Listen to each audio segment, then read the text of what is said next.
দুষ্ট বিড়াল ছিল না, দুষ্ট বিড়াল। তার এই দেখো কাগজ ছিঁড়ে মিরে সব খাবার দাবার সব পেলে কি করছে দেখেন, সব কাগজ সব ছিঁড়ে আমার ঘরের একটা ফেলাস, আমার ঘরের একটা ভ্যাকসিন মানে প্লাস্টিক দিয়েছে খরচে, যেটা বুঝাইছি মানে ওটা কি রে বাবা, ওটা কি রাগ কি গুসা দেখেন,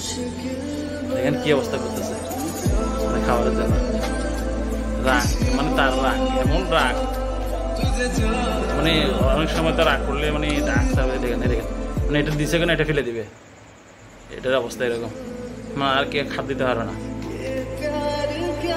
মানে হাত দিয়ে যদি কেউ যায় মানে এই কামড় দেবে, মানে মেয়ে মানুষ একদমই যেতে পারে না এর হাতে, ছেলে দিতে হবে, মেয়ে মানুষ গেলে এই কামড়াই দিবে, দূরে দূরে কামড়াবে, এত রাগ ফুলে একদম। দেখেন কি অবস্থা হয়েছে রাগ উঠে, এইখানে দেখেন কি অবস্থা করছে দেখছেন, সিটে বিটে গাছ কাটি প্লাস্টিক আমার সব খেতে ফেলতেছে, আমার সব খেতে ফেলতেছে, কি অবস্থা করছে।